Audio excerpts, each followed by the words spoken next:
अनुज जी, last class में आप नहीं थे, आपने कवर अप कर लिया। हाँ। तो वेंसडे में हाँ, सर। लास्ट, वेंसडे को मैं यस था सर। यस। अच्छा, आप थे, ओके ओके। हाँ। सो वेंसडे को मैंने लास्ट में, कुछ लोग शायद चले गए थे और एक दो लोग ही बाकी थे, तो मैंने एक होमवर्क दिया था। हाँ सर। एंड दैट वाज कि संकल्प और विकल्प में बिल्कुल।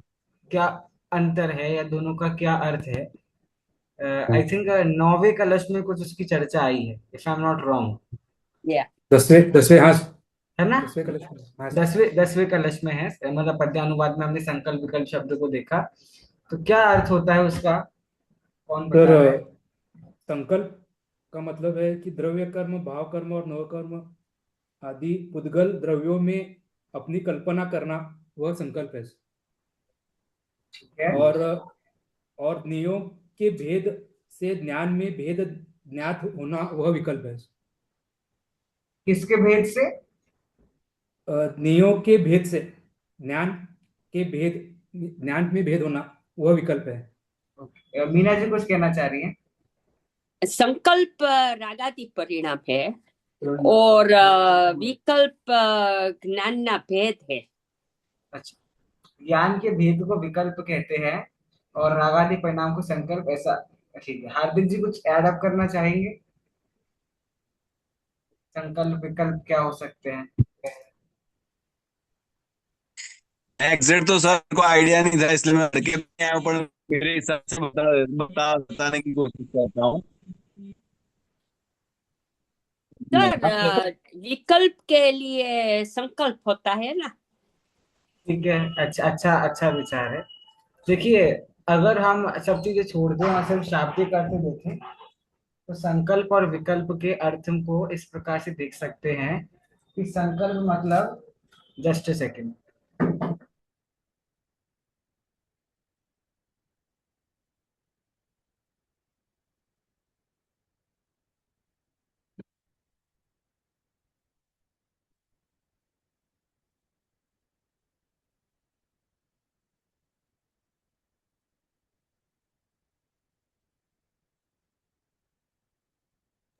Sorry for the inconvenience.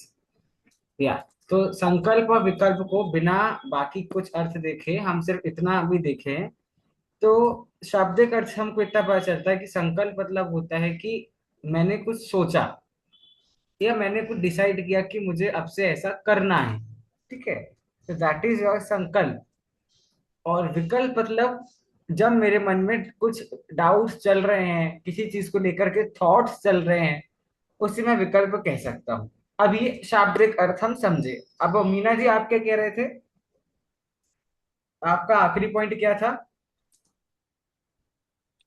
मैं कहती थी कि विकल्प करते हैं तो फिर संकल्प हो जाता है। हाँ, मतलब जिसके जो विकल्प हो रहे हैं वो किसके संदर्भ में हो रहे हैं, तो विकल्प संकल्प के रेफरेंस में होते हैं, ये ऐसा आप कहना चाह रहे हैं? यस। ओके ओके, ठीक है। अच्छा, ये तो आपने शाब्दिक अर्थ निकाला। अब आपने जो अभी इसके पहले बोला था, रागादि परिणाम और ज्ञान के भेद, क्या यस। आप इस पे इसको घटित कर सकते हैं कि विकल्प संकल्प के होते हैं? और या। आपने कहा संकल्प मतलब रागादि परिणाम, और विकल्प मतलब ज्ञान के भेद। अब संकल्प विकल्प संकल्प के लिए होते हैं, इस वाली बात पे आपकी पहली बात को घटाइए। या। सो मैं जो विचारती हूँ कि उसने ये बोला ये ऐसा नहीं होना, तो इसमें मुझे संकल्प हो जाता है रागादि और द्वेष और समथिंग। सो मतलब जो विचार चल रहा है वो हो गया ज्ञान, राइट, सोचना। यस। यस। और फिर जिसके प्रति मेरा विचार चल रहे हैं, तो उसमें मेरे राग होगा, किसी में द्वेष होगा, वो चीज हो सकती है। Good good. अब प्रवीणा जी कुछ बताना चाहेंगे संकल्प और विकल्प के रिलेशन में? ओके, अनम्यूट हूँ मैं। हाँ, जो मीना बहन ने बताया वही सही कहा इन्होंने। और ये होता है कि मेरा भी यही सोचना है कि अगर कुछ संकल्प किया तो उसके बारे में फिर बहुत सारे विकल्प हो जाते हैं। ओके। और विकल्पों की विकल्पों का फिर विकल्पों में से ही और ज्यादा संकल्प निकलते हैं। मतलब ये एक अन्य एक दूसरे को सपोर्ट किया करते हैं। हाँ, ये तो सही। देखने जाओ तो जो इसमें फिर क्या होता है कि विकल्प में तो हम उसको अलग अलग दृष्टिकोण से देखते हैं, अलग अलग नयों से देखते हैं। संकल्प में हम फिर पक्ष रखने लग जाते हैं, हमारा अपना ये पक्ष, एक पक्ष रखने जाते हैं। व्यवहार से बोले तो अलग अलग पक्ष रख लेते हैं हम। निश्चय नहीं से बोलो तो फिर जो अगर हमने विकल्प अच्छे किए तो उसमें से ही वो एक संकल्प उद्भव होगा। ठीक है, ठीक है। इस तरह से मैं समझती ओके। हूँ कि भाई ठीक। शुभ और अशुभ, शुभ अशुभ विकल्प चलते रहते हैं। इसमें देखना है कि शुभ तो एकदम आ ही जाएंगे सहज भाव से, शुभ को प्रयत्न करना पड़ेगा। और शुभ में से सुदुख पे जाने के लिए तो बहुत पुरुषार्थ करना पड़ेगा, मतलब उसी में टिका रहना पड़ेगा। तो शुभ में से फिर एक ठीक है। संकल्प, शुद्ध का विकल्प संकल्प आ ओके। जाएगा आशीष और जी फिर कुछ तो वो सब छूट जाएगा। ठीक है। ठीक है, मैं आपके सबके पॉइंट ऑफ व्यू ले रहा हूँ क्योंकि मुझे एक और चीज आपसे करवानी है, इसलिए मैं सबके सुन रहा हूँ। आशीष जी और बताएंगे कि संकल्प विकल्प के ऊपर कुछ कहना चाहेंगे आशीष जी? आई थिंक वो अभी शायद उस कंडीशन में नहीं है। हाँ, अनूप जी सर कुछ। ये संकल्प है वो ज्ञान की विकारी पर्याय है। वो और समय सार से मत अभी रुक जाओ, उधर से मैं आऊंगा ही। अभी चलो, आपने वहां तक आप गए तो आप सिर्फ सभी लोग 10वां कलश देखिए। ठीक है, आप सभी ने एक बार अनूप जी बिना समय सार को देखे आप बता दीजिए संकल्प विकल्प आपने क्या समझा आपके हिसाब तो से। मतलब सर ये रागादिक में अपनापन करना वो संकल्प है सर। ओके। और नियम के जो भेद है, ज्ञान के जो भेद आते हैं, हाँ, वो विकल्प है। ठीक है। अब ये आपके सामने कलश आ गया और उसका हिंदी अर्थ लिखा है, हम पहले कर चुके हैं। अब ये कलश को देख करके यहाँ पर है पर भाव से जो भिन्न है और आदि अंत विमुक्त है, संकल्प और विकल्प के जंजाल से भी मुक्त है। तो आत्मा संकल्प विकल्प के जंजाल से मुक्त है, आत्म स्वभावम। और उसकी पहले की पंक्ति देखिए, परभाव से भिन्न है, पहली बात। और मतलब और आदि अंत विमुक्त है, मतलब वो आदि से रहित है, अंत से रहित है, मतलब सदा काल चलने वाली है। ठीक है। अब ये दो बातों से आपको कनेक्ट करना है संकल्प और विकल्प को, कि दो बातें मैं आपसे पूछ रहा हूं। 10वें कलश को देख करके आप संकल्प विकल्प का क्या अर्थ बताएंगे, पहला क्वेश्चन। और दूसरा क्वेश्चन, परभाव से भिन्न, पहला पॉइंट। और आदि अंत से रहित, दूसरा पॉइंट। इन दोनों में कौन सा पॉइंट संकल्प में जाएगा और कौन सा पॉइंट विकल्प में जाएगा, ये थोड़ा सा आपकी माइंड की एक्सरसाइज में करवाना चाहता हूँ। या क्या पता दोनों एक में ही चले जाएं। तो परभाव से भिन्न संकल्प है। और आदि अंत विमुक्त। हाँ, वो विकल्प विकल्प है। ठीक है। आशीष जी कुछ कहना है आपको? ठीक है। हाँ, ये और इस कलश को देख करके क्या अर्थ निकल सकता है संकल्प विकल्प का? 10वां सर कलश मैं आपके कहूँ सामने है। कहिए। वो संयोग जो मिले हैं हमारे प्रभाव है, जो द्रव्य कर्म, भाव कर्म, नो कर्म, मतलब परमाणु मात्र में अपनापन नहीं स्थापित करना है। तो वो हम स्थापित कर देते हैं अपने को पर भावों में, परमा कुछ भी पुद्गल पर्यायों में जो संयोग मिले हैं उसमें। तो और तो अपना प्रवीणा जी थोड़ा सा हम कलश से जुड़ के अगर आप बता सको तो, कलश के आधार से, तो 10वें कलश वही के आधार वही से। वही मैं बोलती हूँ ना कि द्रव्य कर्म, भाव कर्म और नो कर्म आदि हाँ, पुद्गल द्रव्यों में अपने पन को स्थापित करना, मतलब पर भावों हाँ, में, पर हाँ। संयोगों में ये अपने क्या को है? स्थापित करना वो संकल्प है। ओके। और ज्ञोयों के भेद से ज्ञान में भेद ज्ञात होना विकल्प है। मतलब जो ज्ञेय पदार्थ है, हाँ, जो हाँ। ज्ञेय है, जो भी ज्ञेय पदार्थ है उनको वेद ज्ञान से ज्ञात करना। तो ठीक है। यहाँ वो कहते हैं कि हम उन ज्ञेय भावों को ज्ञात करके हम उनमें भेद डालते हैं, तो वो विकल्प है। और फिर वो 10वें कलश से कहते हैं कि वो अगर जब निजात्मा में हम जाएंगे तो ये सारे बाह्य परिणाम पर भाव, वो पर भावों में जो संकल्प हुआ है वो भी निकल जाएगा। और जो ज्ञान के भेदों में हमने जो विकल्प करे सब कि ज्ञान दर्शन, ये मेरे गुण हैं, ये है वो है, मतलब ये एक निश्चय नहीं से बात हुई, ठीक तो है, भी ठीक है। तो वो विकल्प भी सारे निकल जाएंगे, मतलब वो पूरी मतलब ऐसा जंजाल है। ही निकल जाएगी। हाँ, थोड़ा सा मतलब प्रवीणा जी ने थोड़ा सा कठिन भाषा में बोल दिया, लेकिन बात उन्होंने पकड़ ली। देखिए, मैंने आपके सामने अंडरलाइन करा है, जितने भी हमारे पर भाव हैं, पहली पंक्ति भी निकालता हूँ पद्यानुवाद की, पर भाव से भिन्न, वो सब तो जाएंगे संकल्प में। पर भाव में हमें क्या लेना है? जो पर कर्म है, मतलब कर्म है, वो द्रव्य कर्म, भाव कर्म, नो कर्म आदि पुद्गल द्रव्य, बोला ना, पुद्गल द्रव्य। और मैं तो क्या हूँ? जीव द्रव्य हूँ।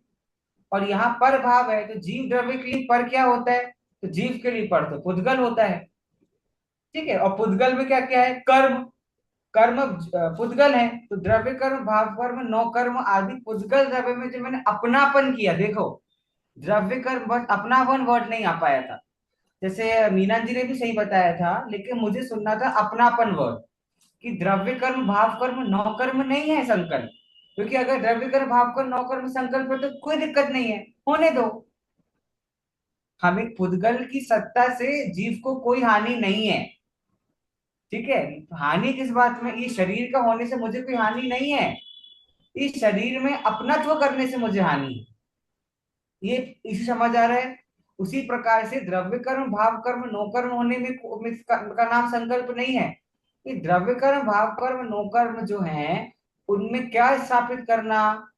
अपनापन स्थापित करने का नाम संकल्प है, पहली बात। दूसरी बात, जो ज्ञान में बहुत सारे भेद होते हैं, प्रकाश, कितने गेय झलकते हैं, अनंत अनंत गेय झलकते हैं। उन्हें ज्ञान में क्या झलकता है? ज्ञान किसको जानता है? तो ज्ञान गेयों को जानता है। तो जो गेय हैं बहुत सारे प्रकार के, उनको जानना, सिंपल भाषा में क्या है? विकल्प। गेयों को जानना, उसका नाम विकल्प है। ठीक है, अब दोनों में एक बात आप कॉमन डाल लो, अपनापन। द्रव्य कर्म, भाव कर्म, नो कर्म में अपनापन करना संकल्प है।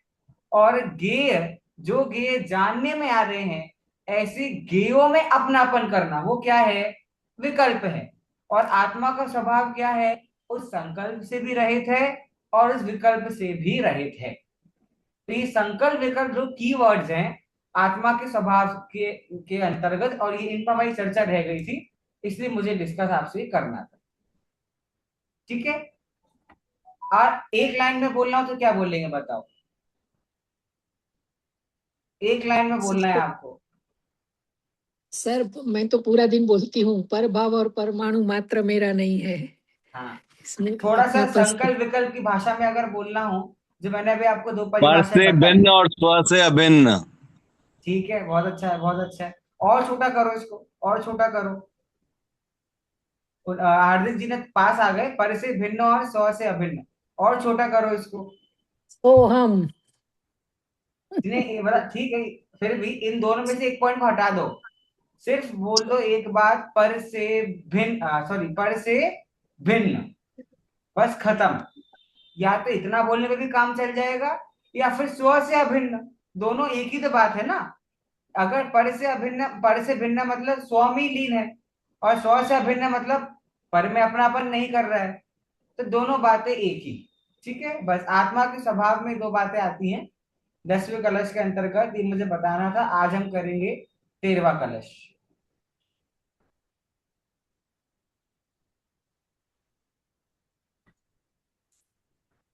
13वां कलश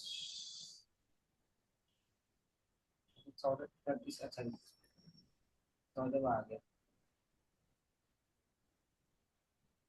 ये रहा।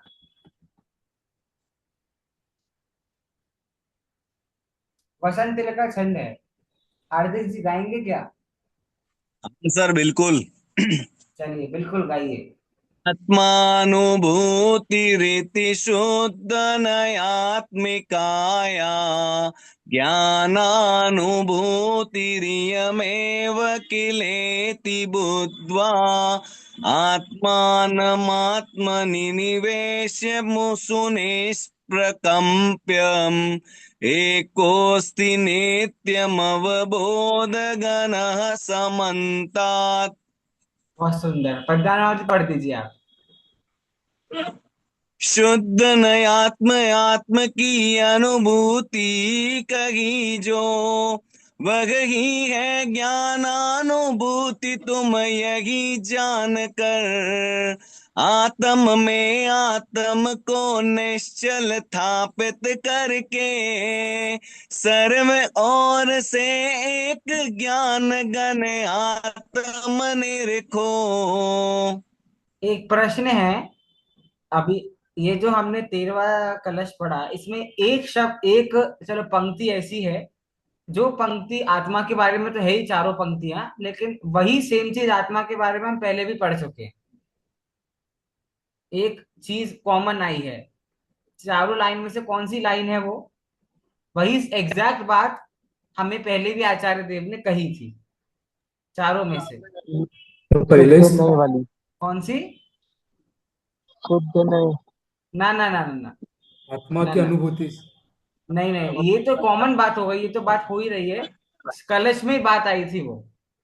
आत्म में आत्म को निश्चल स्थापित ना ना ना, कर। ये तो इसी में आई है, निश्चल वाली बात तो इसी कलश में आई है। आखिरी पंक्ति, सर्व ओर से एक ज्ञान घन आत्म निरखो। मुझे याद है आशीष जी ने अर्थ किया था किसी कलश का, और उस कलश में बात आई थी कि चारों सभी ओर से, समस्त ओर से हमें किसको जानना है? आत्मा को निरखना है। ठीक है, तो वही सेम बात यहाँ पर भी आई है 13वें कलश में। एक बार मैं वापस कलश और पद्यानुवाद पढ़ता हूँ, फिर आप लोगों को हिंदी अर्थ देख करके अर्थ करना है।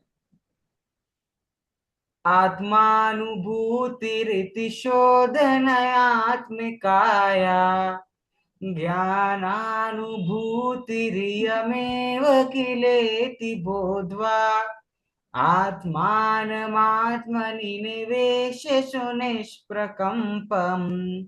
सुनिष्प्रकम्पम ऐसा पूरा बोल लो। एकोऽस्ति नित्यमवबोधघनः समन्तात्। शुद्ध नयात्म आत्म की अनुभूति कही जो, वही है ज्ञानानुभूति तुम यही जान कर। आत्म में आत्म को निश्चल स्थापित करके सर्व ओर से एक ज्ञान घन आत्म निरखो। आप लोग लता मंगेशकर को जानते हो क्या? लता मंगेशकर को जानते हो? उन्होंने और नहीं बहुत, जानती। हाँ, उनने बहुत सुंदर गाया है। क्या गाया है? भक्तांबर। उनकी वो मेरा सबसे ज्यादा फेवरेट मेरा वो है। एक उनने गाया है और एक और बहुत अच्छी सिंगर हुई है अनुराधा पौडवाल, उनने गाया है, लेकिन सबसे अच्छा मुझे लता जी का लगता है। उनकी उनकी लय अलग है। मैं वो सेम लय वसंत तिलका है, भक्तांबर छंद जो है वसंत तिलका में है।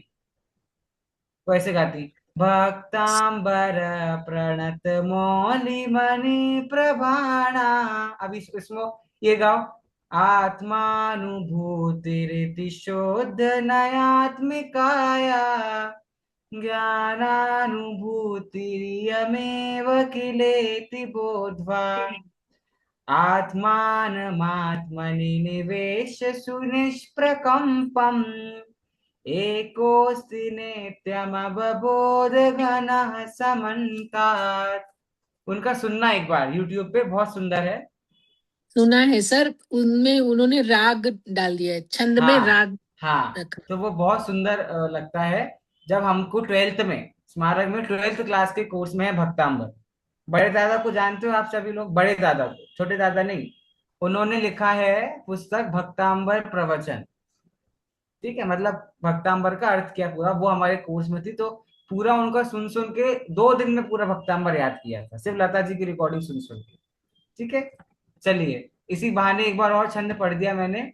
अब आपके सामने हिंदी सर अर्थ। आपने अपने आप को हाँ बहुत ट्रबल में रख दिया है। अब मुझे वो पूरा वो श्लोक सुना के रख दीजिए, क्योंकि वो म्यूजिक में टाइम बहुत जाता है ना। हाँ हाँ हाँ। तो तो क्या करना आपको है? जब भी वक्त मिले तभी वो आप रिकॉर्डिंग करके रख दीजिए हमारे किसकी लिए। किसकी? भक्तामर की, लता अच्छा, भक्तामृत। मंगेशकर। अच्छा, उनकी लय में। ठीक है। Yes please. Okay okay. हम लोग अभी आपने जो वो कलश किए हैं ना, हम लोग पाठ हाँ। करते हैं जो यूट्यूब अच्छा। में हाँ, लास्ट रिकॉर्डिंग। रिकॉर्डिंग किया हाँ ना कलश। हाँ। आज सुबह में भी मैंने और मीना बहन ने पाठ किया। बहुत बहुत अच्छा है, बहुत अच्छा। ये जीवाति अधिकार के और कर्ता अधिकार के सबसे सुंदर कलश है। और पुण्य हाँ पाप अधिकार के भी अच्छे हैं। चलिए, आपके सामने ये 13वें नंबर का कलश इधर आ गया है, और ये नीचे हिंदी अर्थ ये वाला है। ठीक है, पढ़िए दोनों को। और देखिए एक बार, कलश क्यों आया वो यहाँ पर लिखा हुआ है। इस आत्मा की अनुभूति ही ज्ञान की अनुभूति है। ठीक है। आप लोग ने न्याय में लक्षण पढ़ा है क्या? थोड़ी सी बात मैं क्यों बता रहा हूँ, यहाँ पे आत्मा की अनुभूति को ज्ञान की अनुभूति बोला, तो प्रश्न खड़ा हो सकता है कि ज्ञान की बात कहाँ से आ गई बीच में, है ना। आत्मा की तो आप लोगों ने न्याय में न्याय छोड़ी, तत्व ज्ञान पाठमाला भाग 2 में लक्षण लक्षणाभास भेद है, एक चैप्टर है। तो उसमें लक्षण वह होता है, वस्तु, किसी भी वस्तु का वो लक्षण बनता है जो उसमें ही पाया जाए, अन्य कहीं ना पाया जाए, और उसके माध्यम से उस वस्तु को अन्य वस्तु से अलग कर दिया जाए। जैसे हमने बोला हम सब के बीच में कोकिल कंठी कौन कौन है, तो हार्दिक जी हैं। तो वो गुण किसी और में नहीं है, तो वो उस बात से उनको वो हम सब से अलग हो गए। अब जब आत्मा के लक्षण की बात आती है, तो आत्मा का लक्षण क्या है? ज्ञान। अब उसमें दोनों पॉइंट्स पाए जाने चाहिए। पहली बात, दुनिया भर की ऐसी कोई आत्मा नहीं होनी चाहिए जिसमें ज्ञान ना हो। और दूसरी बात, हजारों चीजों में आत्मा भी हो, और तब हमको हजारों चीजों में से आत्मा को अलग करना हो, तो हम कैसे अलग करेंगे? हम बोलेंगे इन हजारों चीजों में जिनमें ज्ञान है वो अलग अलग हो जाएं, तो ऑटोमेटिकली क्या अलग हो जाएगा? आत्मा अलग हो जाएगी। इसलिए आत्मा का लक्षण क्या है? ज्ञान। इसलिए क्या बोला? आत्मा की अनुभूति मतलब क्या बोला? ज्ञान की अनुभूति बोला। आत्मा और ज्ञान को पर्यायवाची भी कह सकते हैं, वो कहने में भी कोई गलत बात नहीं है। जहां जहां आत्मा है वहां वहां ज्ञान है, और जहां ज्ञान नहीं है वहां आत्मा नहीं है।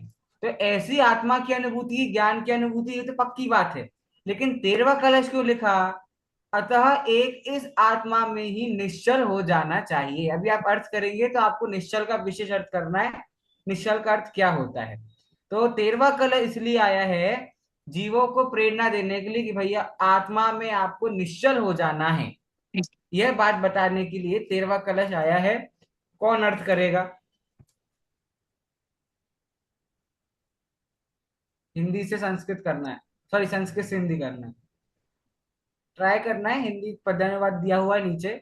और इस वाले की तो सरल संस्कृत है, 13वें कलश की इतनी कठिन संस्कृत है नहीं। मीना जी ट्राई करेंगे क्या? अम, भूत भातम भूत उत्तम मेव रभसानी।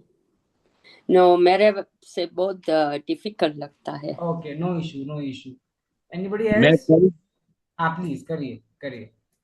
आत्मानुभूति के अतिरिक्त, आत्मानुभूति रिक्त शुद्ध नयात्मिकाया, मतलब शुद्ध नय के अवलंबन से आत्मानुभूति के अलावा और कुछ भी नहीं मिलने वाला, मतलब अपने को मिलेगा। और ज्ञानानुभूति के ज्ञानानुभूति, थोड़ा सा जूम करो ना, ये जूम नहीं हो रहा है मेरे हाँ, मैं फोन में। कलश जूम कर देता हूँ, कर देता हूँ। हाँ, बस हो गया हो गया। ज्ञाना और ज्ञानानुभूति में वो, मतलब ज्ञानानुभूति के अलावा किलेति बुद्धवा। किलेति का मतलब क्या होगा? छोड़ दो उसको, अब अभी आगे बढ़ जाओ। किलेति बुद्धवा, बुद्धवा। किलेती मतलब अभी आप समझो करते हैं। हाँ। बुद्धवा मतलब जो बुद्धिजीवी ज्ञानी जीव होते हैं। ठीक है। आत्मानमात्मनि निवेश्य सुनिष्प्रकम, निष्प्रकम। आत्मानमात्मनि निवेश्य सुनिष्प्रकम। मतलब निष्प्रपम, निवेश से चलो। हाँ आत्मा तो में मैंने आत्मा हाँ में हाँ आत्मा का निवेश, मतलब हाँ उसमें हाँ आत्मा को समाहित करना है। निष्प्रकंप मतलब किसी भी प्रकंप, मतलब किसी भी प्रकार के वो क्या बोलते हैं उसको अपने बाधा। प्रकंप। हाँ, किसी उससे आत्मा को आत्मा में प्रवेश करना। निवेश जैसे सुनिष्क्रमण में को अस्ति नित्य में बोध गण समानता। नित्य बोध मतलब हमेशा नित्यम। नित्य शाबाश शाबाश, हमेशा अवबोधनः। अवबोधनः बोध। मतलब बोध घन मतलब आत्मा वो बोलते हैं ना, जैसे नहीं, आत्मा को विज्ञान घन, जैसे घन स्वभाव बोलते हैं ना, मतलब इसमें किसी का प्रवेश नहीं है, मतलब वो बिल्कुल हम्म घन ऐसी हम्म, ऐसी उसमें समाहित है, मतलब उसमें समन्ता, उसके अंदर मेरा आत्मा समाहित है, ऐसा घन स्वभावी चलो मेरा आत्मा। ठीक है। हाँ हाँ, मीना जी कुछ कह रही हैं, बोलिए। सर मैंने गुजराती में लिखा है, એ ओके। રીતે શુદ્ધ નઈ સ્વરૂપ આત્માની અનુભૂતિ છે, हाँ हाँ તે જ ખરેખર જ્ઞાનની અનુભૂતિ છે. ओके। એમ જાણીને તથા આત્મામાં આત્માને નિશ્ચળ સ્થાપીને સદા સર્વ તરફ એક જ્ઞાનઘન આત્મા છે. परफेक्ट। मतलब इतनी तो गुजराती, मतलब मेरे डैड को गुजराती आती है तो थोड़ा बहुत मुझे पता है। सो वेरी गुड, मतलब I could sense the main भाव उसमें आ गया। क्या कहते हैं, हार्दिक जी ने बिल्कुल सही ऐड किया। बस एक दो शब्द में वो एकदम घुस गए तो थोड़ा सा वो हो गया। संदेश से पहला शब्द है आत्मानुभूति रीति, तो उन्होंने उसका समझ लिया आत्मानुभूति के अतिरिक्त, है ना। तो ऐसा इति। नहीं है, संधि ऐसा आत्मानुभूति ही इति। आत्मानुभूति जो होती है, अब मैं अर्थ कर रहा हूं, ठीक है। आत्मानुभूति जो होती है वह शुद्ध नयात्मिकाया, शुद्ध नय के द्वारा होती है, या शुद्ध नय ऐसा कहता है आत्मानुभूति करो। क्योंकि शुद्ध नय मतलब निश्चय है तो मात्र आत्मा की बात करेगा, ठीक है। वो अभेद अखंड वस्तु की बात करता है, अभेद अखंड वस्तु तो आत्मा ही है। तो पद्यानुवाद में लिखा है शुद्ध नयातम आत्म की, कि शुद्ध नय से आत्मा की अनुभूति करो। और वही अनुभूति क्या है, ज्ञानानुभूति इयमेव, इयमेव मतलब इसीलिए, या वही, एव निकला ना, इयम एव, इयम एव, वह ही, या फिर यह ही, इयम का ज्यादा सही अर्थ है यह ही। यह ही मतलब क्या, वो आत्मानुभूति ही ज्ञानानुभूति, वही आत्मानुभूति ज्ञानानुभूति है। हमने पहली कलश कैडिंग पढ़ा, पहली पंक्ति में जिस आत्मानुभूति की बात करी है, दूसरी पंक्ति में यही कह रहे हैं कि वही आत्मानुभूति ज्ञानानुभूति है।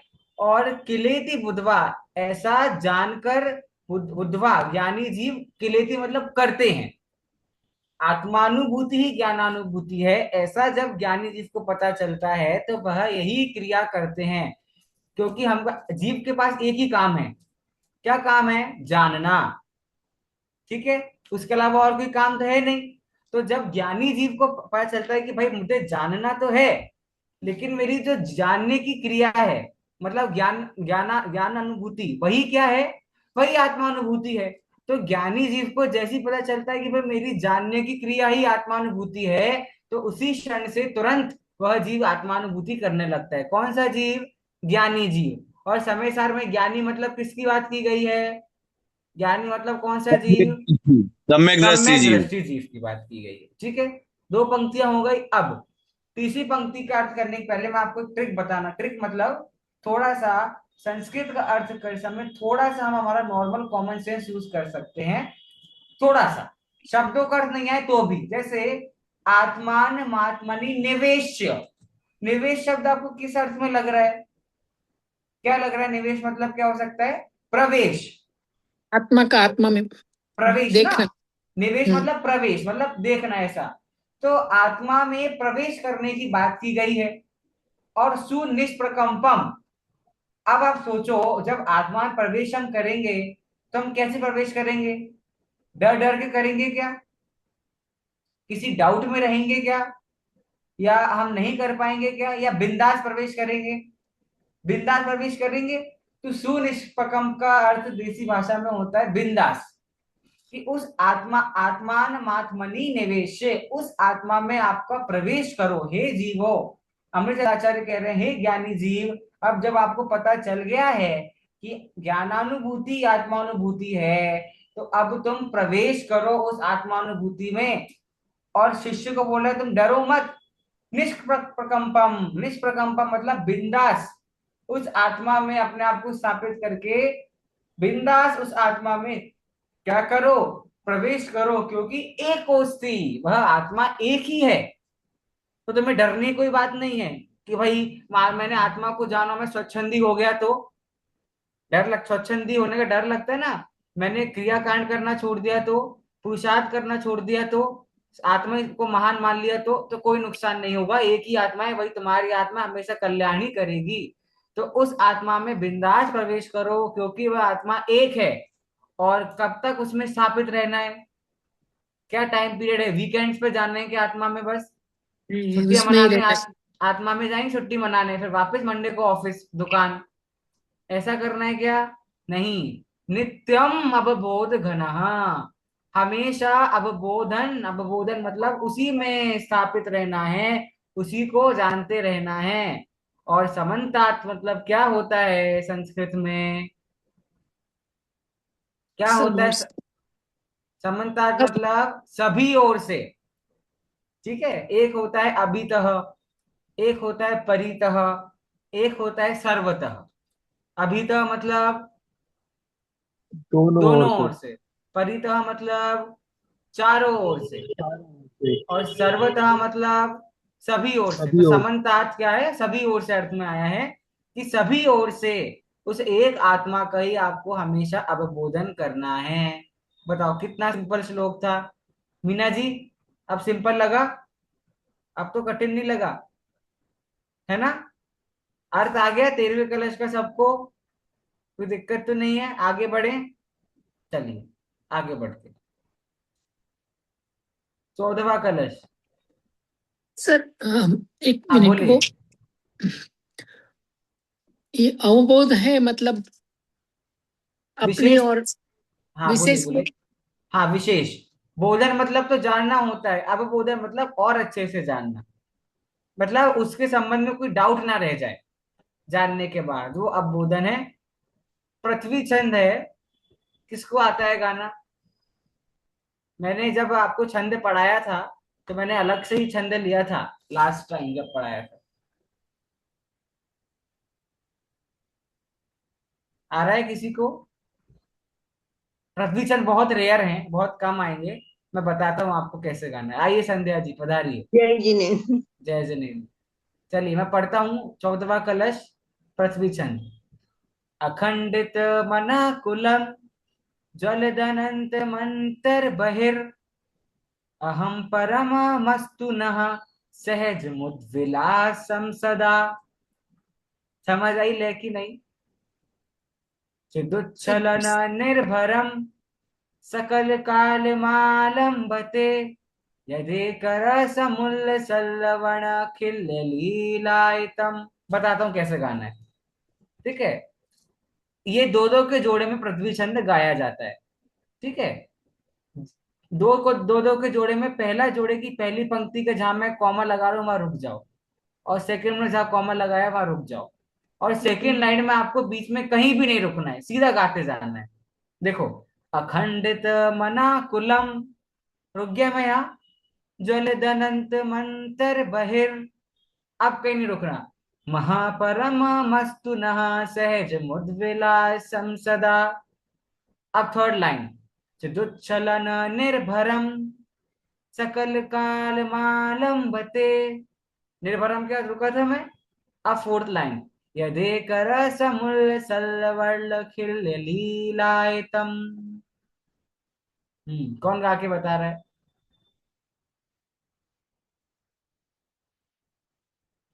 संध्या जी वो गाएंगे क्या? अनम्यूट करिए। और इसमें बहुत अच्छा उदाहरण भी आया है, बहुत अच्छा उदाहरण है, अमृत चंद आचार्य की स्पेशलिटी है। हाँ सर थोड़ा संध्या सा जी। उसको थोड़ा सा झूम कर दीजिए। बिल्कुल। और करूं? हाँ, बस चलेगा। जी अखंडितम मनाकुलम ज्वल ज्वलंदनम तमंत बहिर। गड़बड़ गड़बड़। ज्वल दनंत, ज्वल दनंत ज्वलन मंतर ज्वलन बहिर। ज्वल दनंत मंत बहिर। हाँ, और सर इसको ऊपर रहे उसके तो सर बाद कैसे पढ़ेंगे? मर महा, महा, महा महा महापरम मस्तु नः। महार महर परम परम अस्तु न सहज सहज मुद्विलासम सदा शाबाश। चिदुच्छल चिदुच्छल चिदुच्छलन निर्भरम सकल काल मालंबते यदेकर मुल्लस आराम से। यदि कर यदे स, यदि कर समुल्ल यदेकर सल वर्ण खिल्य लीलायतम। यदेकर हाँ, रस रसमुल्ल। रसमूल यदि कर में र आ गया ना, मैंने अच्छा कहा कॉमा यदेकर लगाया है। यदि कर हाँ बराबर यदेकर समुल्ल। समुल्ल समुल्ल सल्ल वर्ण हाँ खिल्य हाँ, लीलायितम। शाबाश शाबाश। बाकी किसी को उच्चारण में दिक्कत तो नहीं है? ठीक है। हाँ, हार्दिक जी ले पकड़ में आ गई, गाएंगे? थोड़ी थोड़ी आ गई है, कोशिश करता हूँ सर, कहीं सुधार हो तो आप बताना। अरे यार, तमनाकुलम ज्वलंदनम तमं बहिर्महर परम ममस्तु न सहज मुदिलासं सदा चिदुच्चलन निर्भरम सकल कालमालंबते यदेक रसमुलल सलल वणल खिलल लीलायितम। थोड़ा ले तो पकड़, लेकिन अशुद्धि होगी। ये आखिरी लाइन में से सबसे पढ़वाता हूँ, रुको मैं ये छंद। हाँ प्रवीणा जी आप पढ़िए। अपन तो अपनी क्लास है, यहाँ पे तो कोई जल्दी है नहीं। पढ़िए, 14वां छंद पढ़िए। अशुद्धि बहुत हो रही है क्योंकि, तो मजा नहीं आएगा। सबको पढ़ते रहना है, सबसे पूछूंगा मैं छंदी। हाँ प्रवीणा जी अनम्यूट करिए। सर ट्राई करूंगी। अखंडित मनाकुलम ज्वलदन एक मिनट, ज्वलदनंतमनंत एक मिनट प्रवीणा जी, आप मेरे कॉमा देखिए, आपने कॉमा लगाए। अखंडित अखंड मनाकुलम के पहले सब हाँ, लोग जिनको थोड़ा सा इश्यू आ रहा हो अगर, तो वो कॉमा ध्यान रखो। देखो, अखंडित मनाकुलम पहला कॉमा, ठीक हम्म, है। ज्वल के बाद दूसरा कॉमा, दनंत तीसरा कॉमा, और उसके बाद दनंत के बाद आप गाएंगे मंत बहेर। बहेर र यहाँ गा देंगे, तो यहाँ का रेस चला गया ऊपर, तो आपका क्या बचा? महा, महा परम मस्तु नहा। ठीक है। फिर सहज मुद विलास, द के नीचे वो है, सहज मुद विलासम सदा। थर्ड लाइन, चिदुच्छल, छल यहां तक रुक जाओ, जल्दी नहीं है। पहली बात, जल्दी मत करो, क्योंकि शब्द क्या है, बहुत सिमिलर शब्द प्रयोग करे आचार्य ने, तो इसलिए जबान फिसल रही है, तो उसका ना शुद्धि हो रही है। चिदुच्छल, बस यहां तक। छल बोला, न निर्भरम, चिदुच्छल, न दो न है, चिदुच्छल न निर्भरम, कौमा सकल काल मालंबते। अब चौथा लाइन सबसे दिक्कत। यदेकर पहला कौमा, समुल्ल दूसरा कौमा, सल्ल तीसरा कौमा, वर्ण चौथा कौमा, खिल्ल पांचवा कौमा। वापिस बोल रहा हूं, मीना जी लिख रही है इसलिए। यदेकर फर्स्ट कॉमा, समुल्ल दूसरा कॉमा, सल्ल तीसरा कॉमा, वर्ण चौथा कॉमा, पांचवा खिल्ल, फिर लीलायतम। अब जहां जहां कॉमा है, आपका एक बार में उतना उच्चारण आना चाहिए, उसके अलावा बीच में कहीं नहीं रुकना आपको। ठीक है प्रवीणा जी, आइए मैदान में। ट्राई करूंगी। बिल्कुल।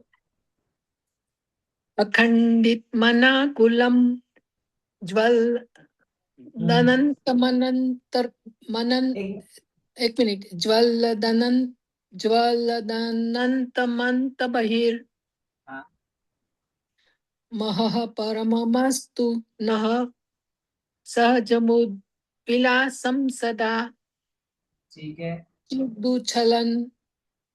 चिदुच्छलन निर्भरम सकल कालमालंबते यदेकर समूल सलमणखिल्य लीलायितम। शाबाश, बहुत अच्छा। ट्राई अनुप किया जी, सर। बहुत अच्छा। राग तो अनुप नहीं जी, आया, सर लय तो नहीं आई, पर कोई उच्चारण बात नहीं, तो। उच्चारण आ जाना चाहिए, लय तो आती रहेगी। अनुप जी पढ़िए, आशीष जी से आखिरी में पढ़वाएंगे। अखंडित मनाकुलम ज्वल दनंत मंत बहिर ही अहम परमस्तु नः सहज मुद्विलासम सदा चिच्छलन निर्भरम सकल काल मला मालंबते यदेकर समुल्ल सल्ल वन खिल्य लीलायितम। शाबाश। मीना जी पढ़िए।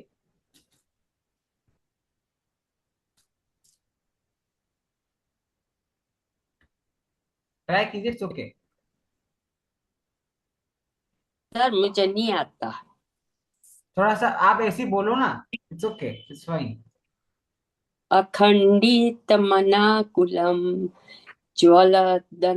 दनंत मंत बहिर महः परमस्तु नः सहज मुद्विलासम सदा चिदुच्छ छलन निर्भरम सकल कालमालम बते यदेकर समूल सल्ल वर्ण खिल्य लीलायितम। आपको तो एक जगह पे नहीं रोकना पड़ा, आप कह रहे थे आपको नहीं आता। आप मेरा पता है वो सक्सेस रेशियो, मुझे किसी को रिकॉर्ड बताना हो मेरा कि मैंने किसको सिखाया, तो मैं आपका नाम ले सकता हूँ कि जिनको हिंदी नहीं आती थी उनको मैंने संस्कृत के एक्सपर्ट बना दिया। एक करेक्शन मैंने किया, आप सब लोग थर्ड लाइन में चिदोच्छलन बोल रहे हैं ना, तो मैंने न के बाद कॉमा लगा दिया। तो चिदोच्छलन आप पूरा बोल लो, फिर निर्भरम ऐसा बोल लो। हाँ पढ़िए आशीष जी, फिर हम अर्थ की तरफ बढ़ते हैं। अखंडित मनाकुलम ज्वलज्वलंत मंतबहे महपरमस्तु नः सहज्ञोज्ज्वलासं सदा विदुच्चलन निर्भरं सकल कालमालंबते यदेकरस्यमुल्लसल्लवर्णखिल्यलीलायितम्। Perfect, very good. चलिए एक बार और मैं पढ़ता हूँ, फिर पद्यानुवाद पढ़ूंगा, फिर आपको अर्थ बताना है। अखंडित मनाकुलम ज्वलदनंत मंतर बहिर महापरम मस्तु नः सहज मुद्विलासं सदा चिदुच्छलन निर्भरम सकल काल मालंबते यदेकर समुल्ल सल्लवर्ण खिल्य लीलायतम। बहुत अच्छा पद्यानुवाद है। सर खारे वो प... हाँ वो बोलिए सेकंड बोलिए। ज्वलत दंत वो कैसे कहेंगे सर? बहिर क्या है सर? मंत बहिर, मंत मंतर, बहिर मंतर बहिर, बहिर मंतर बहिर, बहिर। जल दनंत मंतर बहिर। हिंदी पद्यानुवाद देखिए। खारेपन से भरी हुई जो नमक डली है, ज्ञान भाव से भरा हुआ त्यो निज आत्म है। अंतर बाहर प्रगट तेजमय सहज अनाकुल, जो अखंड चिन्मय चिदघन वह हमें प्राप्त हो। कौन अर्थ कर रहा है?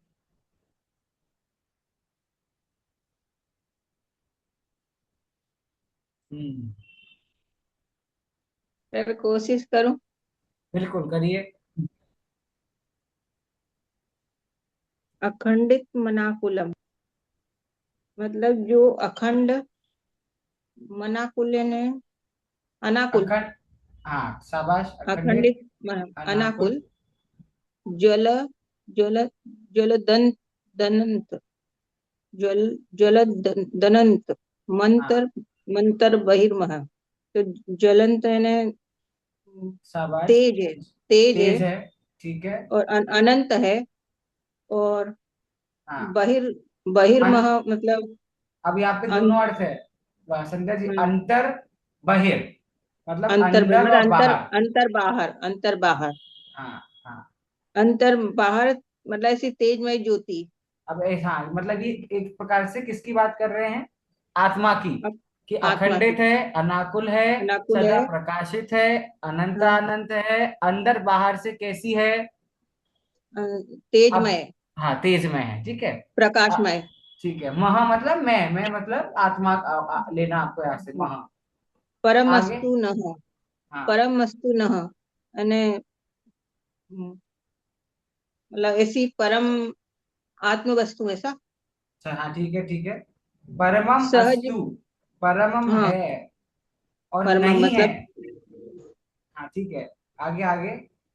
सहज मुद विलासम सदा। हाँ सिंपल अर्थ है जो इसका। सहज जो हाँ सहज और उल्लसित है सदा। ठीक है ठीक है। चिदुच्छल छलन निर्भरम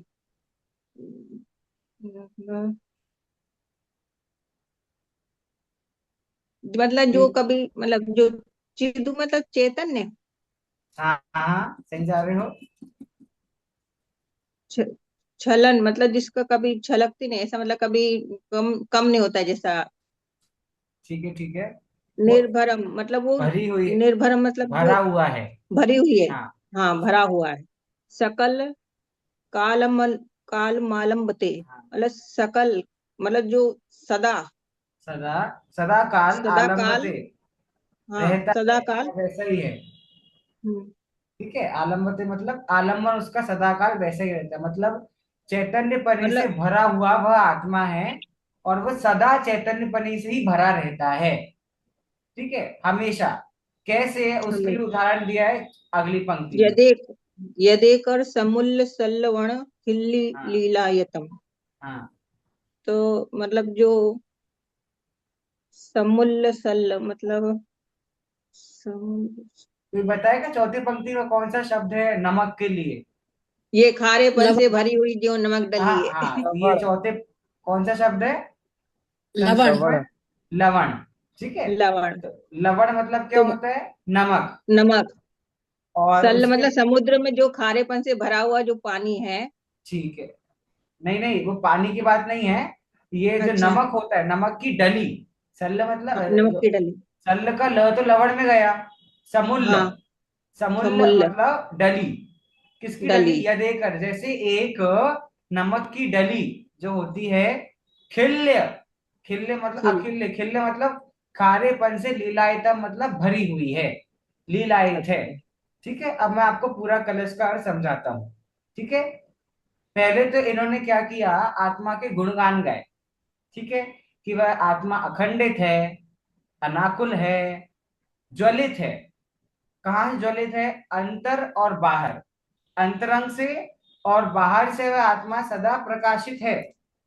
और परम वस्तु ऐसी वह आत्मा है।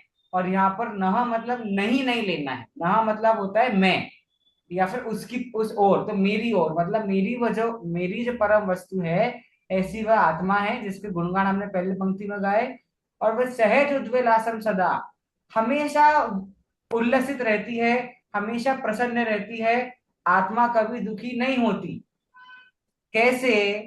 क्योंकि उस आत्मा में, अब थोड़ा अर्थ आप पकड़ो चौथी पंक्ति में सीधा। जैसे यह देकर एक समुल्ल लवण, एक नमक का डली है, वह डली खिल्य लीलायतम, खार खिल्य मतलब खारेपन से, लीलायतम हमेशा भरी हुई है।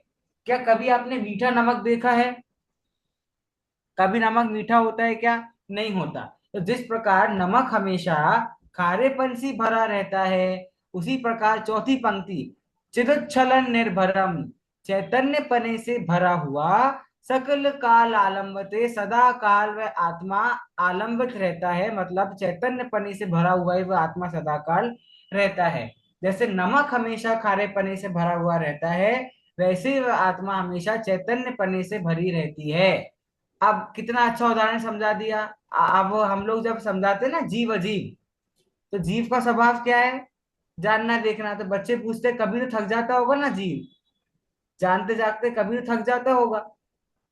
तो हम कहते हैं, हम उन्हें 1 करोड़ रुपए देने का वादा करते हैं। कितने रुपए देंगे? 1 करोड़। लेकिन उसके बदले एक काम करके आना है। क्या काम करके आना है? हम उनको 2 कटोरियां देते हैं और 1 कटोरी में नमक भर देते हैं।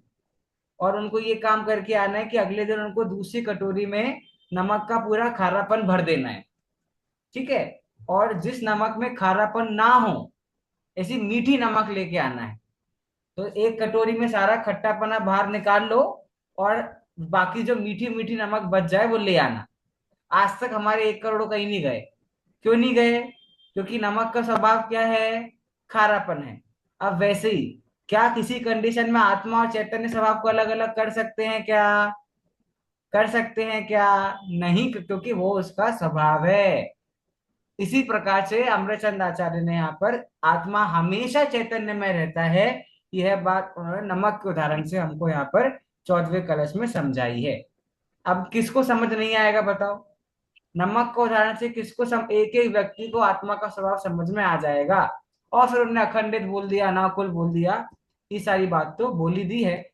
एक काम हमारा रह गया था, हम तीसरे कलश का हिंदी अर्थ पढ़ना हमारा रह गया था। वो पढ़ते हैं, फिर 14वें कलश का हिंदी कलश पढ़ के क्लास खत्म करेंगे। अ, अनुप जी, पढ़िए, हिंदी अर्थ पढ़िए, इस प्रकार से पढ़िए। 13वें कलश का हिंदी अर्थ अनम्यूट करिए।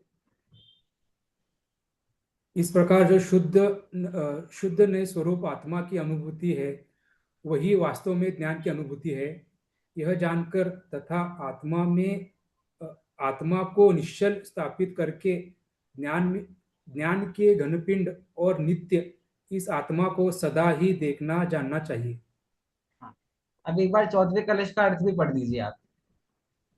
ये पढ़िए।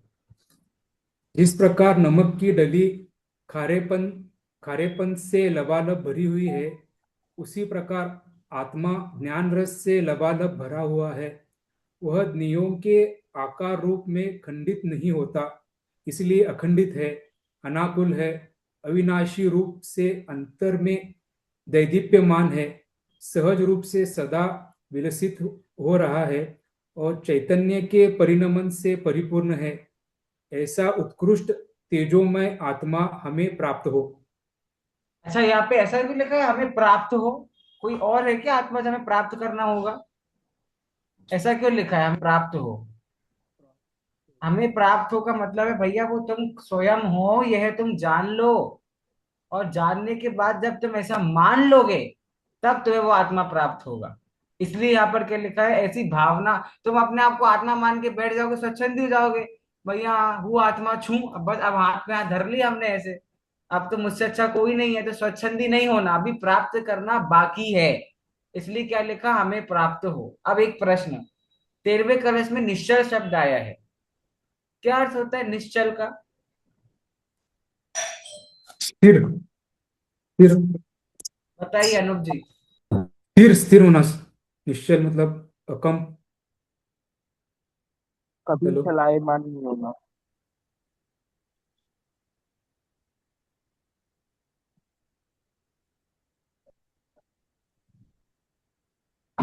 वापिस वापिस, सॉरी अनुप जी, क्या अर्थ बताया था?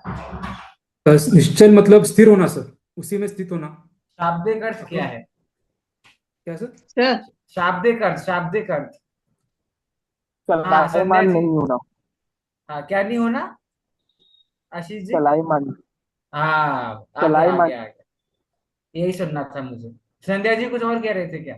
हाँ, मैं तो इसका पढ़ने के लिए बोल रही आपको कि मैंने ये सुना नहीं था, आप एक बार पढ़ के बता दीजिए। अच्छा, हाँ मैं कर देता हूँ। चलायमान, निश्चल का अर्थ चलायमान है, मतलब अब वो और कहीं नहीं चलेगा। तो चलेगा मतलब और कहीं अब वो नहीं जाएगा। ठीक है। तो अब वह आत्मा, जब आत्मा में एक बार स्थित आपने जान लिया, तो अब वह आत्मा और कहीं नहीं जाएगा, वह चलायमान शब्द है। कलश और पद्यानुवाद पढ़ना है संध्या जी, यही डिमांड है आपकी? हाँ हाँ सर। ठीक है। आत्मानुभूतिरिति शोधनयात्मिकाया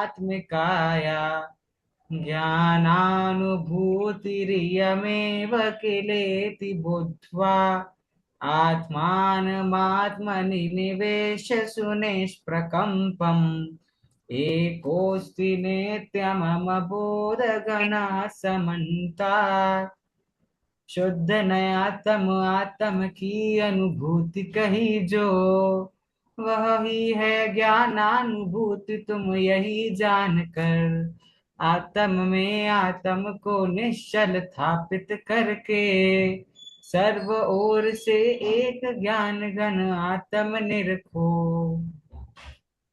ठीक है, चलिए अब हम 15वें कलश से वापिस से करेंगे ऑन मंडे। सर चलिए, बाकी तब तक कलश आपने गा लिए थे? हाँ 12वें कलश तक की रिकॉर्डिंग यूट्यूब पे है।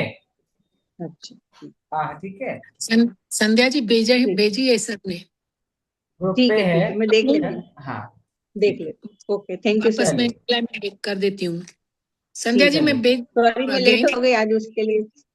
हाँ नहीं कोई बात नहीं, प्रवीणा जी वापस भेज देंगे। 12वें कलश तक की रिकॉर्डिंग है उसमें। चलिए चलो, सभी को जय जिनेंद्र। सभी को जय Jinendra. Thank you sir sir. एक बात करनी थी।